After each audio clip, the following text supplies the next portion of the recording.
கரூர் துயர சம்பவத்துக்கு அப்புறம் விஜய் செஞ்ச செயல் இப்ப மிகப்பெரிய அளவுல பேசு பொருளா மாறி இருக்கு. அப்படி என்னதான் பண்ணாரு அப்படின்னு பார்த்தா, விஜய் ரூ.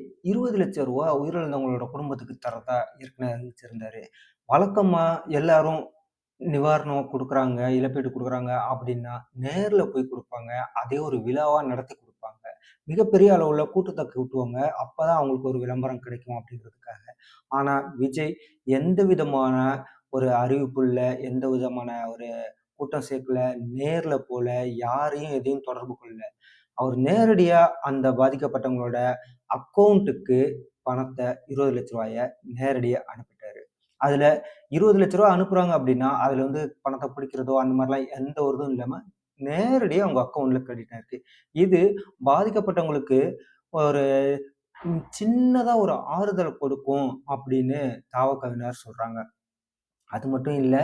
இத சொன்னது மட்டும் இல்லாம, அந்த பாதிக்கப்பட்ட குடும்பங்களுக்கு விஜய் தனிப்பட்ட முறையில ஒவ்வொருத்தவங்களுக்கும் ஒவ்வொரு கடிதமும் அனுப்பியிருக்காரு. அவர் கடிதத்துல சொல்லியிருக்க முக்கியமான ஒரு வார்த்தை, "இறைவன் அருளுடன் கடந்து வருவோம்" அப்படின்னு கடிதத்துல சொல்லியிருக்காரு. ஒவ்வொரு குடும்பத்திலயும் அவர் சொல்லியிருக்க ஒரு வார்த்தை என்ன அப்படின்னா, "கரூர்ல ஏற்பட்ட தாங்க முடியாத வேதனையான நிகழ்வுல நம் குடும்ப உறவுகள இழந்து தவிக்கிறோம்" அப்படின்னு சொல்லியிருக்காரு. இந்த சூழல்ல உங்களுக்கு ஆறுதலாவும், ஆதரவாவும் எல்லா வகையிலயும் நான் இருப்பேன் அப்படிங்கிறத மீண்டும் ஒரு முறை உறுதிப்பட தெரிவிச்சுக்கிறேன் அப்படின்னு விஜய் அந்த கடிதத்துல சொல்லியிருக்காரு. கடந்த வாரம் அவங்க அந்த இறந்தவங்களோட குடும்பத்தினர்ட்டலாம் துக்கத்த பகிர்ந்து கொள்றதுக்காக வீடியோ கான்ஃபரன்ஸ்ல வீடியோல நான் பேசும்போது, அப்பவே ஒண்ணு சொன்னேன். உங்கள எல்லாத்தையும் நேர்ல சந்திக்கணும்னு நான் வந்து விருப்பப்படுறேன். அதுக்கான சட்ட ரீதியான அனுமதிக்கு முன்னெடுப்புகள எடுத்துட்டு வந்துட்டு இருக்கோம். ஆனா, அனுமதி கிடைச்ச உடனே நிச்சயமா உங்க எல்லாத்தையும் சந்திப்போம் அப்படின்னு விஜய் சொல்லியிருக்காரு. அதே நேரத்துல ஏற்கனவே கடந்த 28ஆம் தேதி அறிவிச்சது போலவே குடும்ப நல நிதியா, உயிரிழந்தவங்களுடைய குடும்ப நல நிதியா அவங்களுக்கு ஒவ்வொருத்தவங்களுக்கும் ரூ. 20,00,000 வங்கியோட கணக்குல தாவேக்கா சார்பா செலுத்தப்படும்னு சொல்லியிருந்த மாரியே 18ஆம் தேதி அனுப்பி வச்சிருக்கிறோம். அத நமது உதவிக்கரமா ஏத்துக்கிட்டு, அ அத வந்து ஏற்றுக்கணும் அப்படின்னு அன்போட கேட்டுக்கிறேன் அப்படின்னு விஜய் சொல்லியிருக்காரு.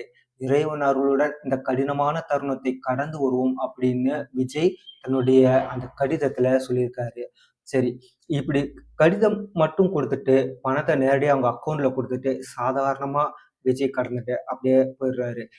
பொதுவா பல பேர் சொல்லியிருந்தாங்க. தமிழ்நாடு அரசு ரூ. 10,00,000 அறிவிச்சிருந்தாங்க. கட்சிகள்ல நெறைய பேரு அறிவிச்சிருந்தாங்க. ஒவ்வொரு கட்சிகளும் நேரடியா போய் பணத்த குடுத்திருந்தாங்க. தமிழ்நாடு அரசுல சார்பா அமைச்சர் போய் குடுத்தாங்க. முன்னாள் அமைச்சர் போய் குடுத்தாங்க. இப்படி நெறைய பேர் போய் குடுத்தாங்க. எல்லாரும் கூட்டத்த கூட்டிட்டு போய் தான் செஞ்சாங்க. ஆனா விஜய் எந்தவித ஆரவாரம் இல்லாம, ஆர்ப்பாட்டம் இல்லாம சாதாரணமா அக்கவுண்ட்ல மட்டும் ட்ரான்ஸ்ஃபர் பண்ணிட்டு அத்தோட முடிச்சுட்டாங்க. இன்னும் ஒரு சில பேர்லாம் செக் மட்டும் குடுத்துட்டு, செக்ல காசு இல்ல. அதனால கட்சிக்காரங்களும் அதுல உடனே காசு போடுங்க அப்படின்னு சொல்லிட்டு செக்க குடுத்ததுக்கு அப்புறமா காசு கட்சிக்காரங்கள்ட்ட கேட்டவங்க ஒரு சில பேர்லாம் இருக்கிறாங்க. அந்த மாரிலாம் இல்லாம, நேரடியா பணத்தையே நேரடியா குடுத்துட்டு, இத ஒரு சிறு ஆறுதலா நெனச்சு இத ஏத்துக்குங்க அப்படின்னு ஒரு வேண்டுகோள விஜய் குடுத்திருக்கிறது மிகப்பெரிய அளவுல பேசு பொருளா மாறி இருக்கு. சரி, இதெல்லாம் இருக்கட்டும். அடுத்ததா ஆனந்த் ஒண்ணு சொல்லியிருந்தாரு. இந்த 41 பேருடைய உயிரிழப்ப நம்முடைய சாவேக்கா தொண்டர்கள் அனைவரும் ஒரு துக்கமா அனுசரிச்சு, இந்த தீபாவளிய கொண்டாடாமல் அனுசரிக்கணும் அப்படின்னு சொல்லிட்டு ஒரு வேண்டுகோள ஆனந்த் தாவேக்காவோட பொதுச் செயலாளர் விடுத்திருக்காரு. அ இத எந்த அளவுக்கு தாவேக்காவினர் ஏற்பாங்க அப்படின்னு சொல்லி தெரியல. ஏன் அப்படின்னா தாவக்கால பெரும்பாலும் அ சின்ன சின்ன பசங்க தான். எல்லாம் காலேஜ் படிக்கிற பசங்க, ஸ்கூல் படிக்கிற பசங்க இப்படித்தான் இருக்கிறாங்க அப்படிங்கிறப்போ, அவங்கலாம் ஒரு தீபாவளிய ஜாலியா, சந்தோஷமா கொண்டாடணும்னு நினைப்பாங்க. அவங்க இத எப்படி அத வந்து எடுத்துக்குவாங்க அப்படின்னு தெரியல. இருந்தாலும் ஒரு கட்சி சார்பா, கட்சியோட பொதுச் செயலாளரா அந்த 41 பேருக்கு இரங்கல் தெரிவிக்கணும். அவங்களுக்கு ஆ அ அஞ்சலி செலுத்தணும் அப்படிங்கிறதுக்காக இந்த தீபாவளிய கருப்பு தீபாவளியா அவங்க அனுசரிக்கிறதா அவங்க ஒரு இது சொல்லியிருக்காங்க. ஆ அத ஒரு பக்கம் வரவேற்றாலும், இது சரியானதா அப்படின்னு நீங்க உங்களுடைய கருத்த பதிவிடுங்க.